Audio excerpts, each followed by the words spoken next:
Pushpa movie premier రోజు సంధ్యా థియేటర్లో జరిగిన సంఘటన అందరికీ తెలిసిందే. కొన్ని సంఘటనలు దురదృష్టం. అలా ఆ రోజు జరిగిన సంఘటనలో భాస్కర్ వైఫ్ రేవతి గారు చనిపోవడం, శ్రీతేజ్ హాస్పిటలైజ్ అవ్వడం, సో ఇవన్నీ మనకు తెలిసిందే. సో ఇలాంటి సినిమా ఇండస్ట్రీలో అప్పుడప్పుడు ఇలాంటివి రేర్గా చూస్తూ ఉంటాం, రేర్ కేసెస్లో.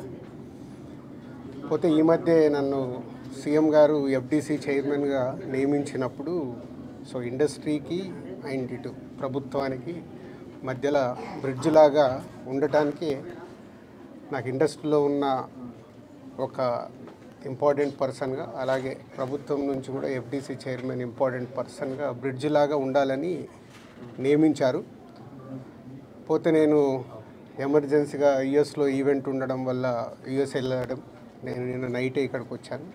ఈ లోపల చాలా చూస్తున్నాం డిఫరెంట్ యాంగిల్లో, ఇటు ఇండస్ట్రీలో కానీ ఇటు ప్రభుత్వం దగ్గర నుంచి తీసుకుంటున్న వాళ్ళ డెసిషన్స్ ఏవైతే అఫీషియల్ పోలీస్ డిపార్ట్మెంట్కి కానీ. సో ఈరోజు వచ్చిన తర్వాత సీఎం గారిని కలవడం జరిగింది. సీఎం గారు కలిసిన తర్వాత సో ఇక్కడికి వచ్చాను. ఇప్పుడు భాస్కర్కి మెయిన్గా ఇటు ఇండస్ట్రీ నుంచి అన్ని రకాలుగా నా ద్వారా నిలబడి వాళ్ళని అన్ని రకాలుగా జాగ్రత్తగా చూసుకునే బాధ్యత తీసుకుంటున్నాము. అలాగే భాస్కర్ని అడిగాను, ఇప్పుడే working in private job. So భాస్కర్కి ఇంట్రెస్ట్ ఉంటే ఇండస్ట్రీలోకి తీసుకొచ్చి ఆయనకు పర్మనెంట్గా కూడా ఒక జాబు ప్రొవైడ్ చేసేలాగా నాకు ఆలోచన వచ్చి నేను సీఎం గారికి చెప్పడం బాగుందన్నారు. సో అది ముందు శ్రీతేజ్ రికవర్ అయిన తర్వాత ఈ ఫ్యామిలీకి కావాల్సినవి, నెక్స్ట్ అయిన డాటర్ కూడా ఉంది, 7 years పాప. సో వాళ్ళకి కావాల్సినవన్నీ చూసుకునే బాధ్యతని తీసుకుంటున్నాను. అలాగే ఇండస్ట్రీ,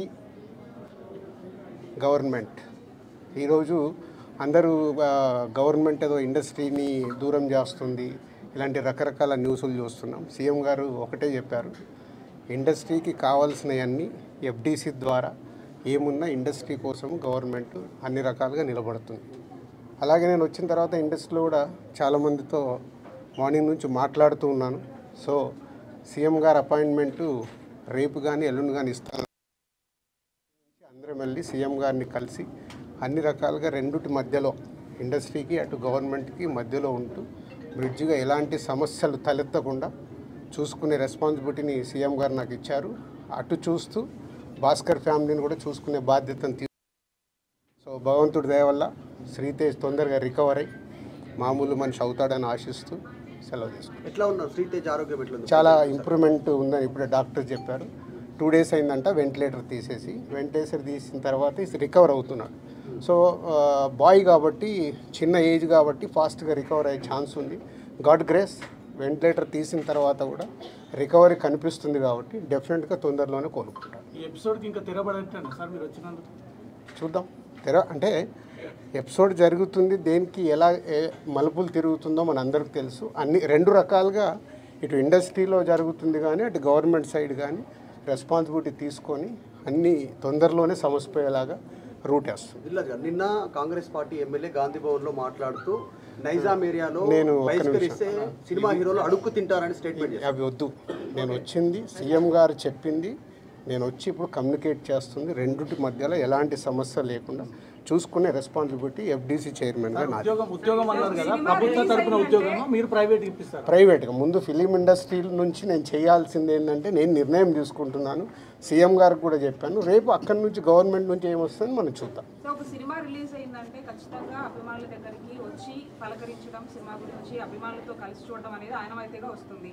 ఇప్పుడు అవన్నీ లేవని చెప్తూ ఉన్నారు. దీని గురించి మీ రియాక్షన్ ఏంటి? అట్ ది సేమ్ టైం కాదమ్మా, ఒక్క నిమిషం, ఇలాంటివి జరగడము దురదృష్టం.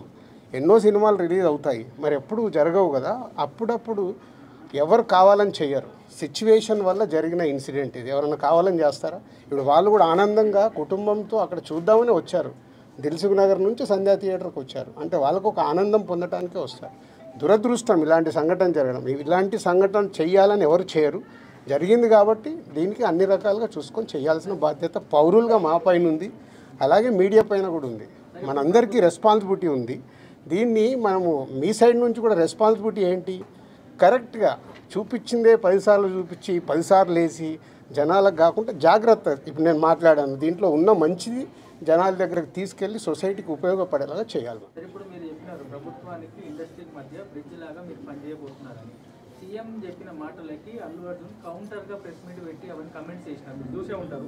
అట్లా కాదు, ఫాల్స్గా చెప్తున్నారు అని. దాన్ని మీ అబ్జర్వేషన్? నేను అదే కదా రాత్రి వచ్చాను, వచ్చి ఇప్పుడు సీఎం గారిని కలిశాను. సీఎం గారు చెప్పాల్సింది మీకు చెప్పాను. తర్వాత అల్లు అర్జున్ కూడా కలుస్తాను, ఇండస్ట్రీలో ఇంపార్టెంట్ పర్సన్గా. కలిసిన తర్వాత అది కూడా చెప్పి సమన్వయం చేస్తాను. అదే నా డ్యూటీ. నేను మాట్లాడతాను, నేను కలిసిన తర్వాత మాట్లాడతాను. మీకు అదే మళ్ళీ నన్ను కూడా కాంట్రవర్షియల్ క్వశ్చన్ వేసి తీసుకురావద్దు. నేను ఇంకా కలవలేదు, కలిసిన తర్వాత మాట్లాడతాను. ఇప్పుడు సీఎం గారు పాయింట్ ఆఫ్ వ్యూలో మొత్తం విన్నాను, అన్నీ చెప్పాను. ఆయన పాయింట్ ఆఫ్ వ్యూలో విన్న తర్వాత నెక్స్ట్ ప్రెస్ మీట్లో మాట్లాడతాను. నాకు ముందు కావాల్సింది ఏంటంటే మనందరికీ కావాల్సింది ఏంటి, సీఎం గవర్నమెంట్దా లేక అల్లు అర్జున్దా కాదు, ఈయనకి ఏం సపోర్ట్ చేస్తున్నాం, ఈయన ఫ్యామిలీని ఎలా కాపాడుతున్నాం అనేది మన అందరి రెస్పాన్సిబిలిటీ. దాని మీద ఫోకస్ చేద్దాం. ఎస్, ఫైనాన్షియల్గా అన్ని రకాలుగా భాస్కర్కి నిలబడబోతున్నాం. అది నేను లీడ్ చేస్తున్నాను, నేనే పక్క నుండి నేను అన్నీ చేయిస్తాను. అది చెప్పడానికే సీఎం గారు చెప్పమన్నారు. ఈరోజు ద్వారా కూడా ఆయనకు జరగాల్సింది డెఫినెట్గా జరుగుతుంది. లాజికల్గా టెక్నికల్గా జరగాల్సిన అన్నీ అయిపోయిన తర్వాత భాస్కర్కి అందరం పక్కన నిలబడి కాపాడుకునే బాధ్యత మాది. ఎందుకంటే ఇప్పుడు ఈరోజు బాబుకి అయ్యే ఎక్స్పెన్సెస్ కావచ్చు, పిల్లగాన్ని చదివియాలి, పాపం చదివియాలి, ఆయనకున్న చిన్న ఉద్యోగము, ఫ్యామిలీని కాపాడుకుంటూ ఆయన చేయాల్సిన బాధ్యత ఉంది. కాబట్టి ఆయనకు అందరం మేము అండగా నిలబడి చేస్తాం. నా డ్యూటీ నేను చేస్తున్నాను, నీ డ్యూటీ నువ్వేం చేస్తున్నావు? నువ్వు నాకు క్వశ్చన్స్ చేస్తున్నావు. ఎఫ్డీసీ చైర్మన్గానే సీఎం గారు అక్కడి నుంచి చెప్పాల్సింది చెప్తున్నాను. నేను సీఎం గారు చెప్పిందే చెప్తున్నాను. అసలైన తొలి వెలుగు. ఫాలో వాట్సాప్ @తొలి వెలుగు official.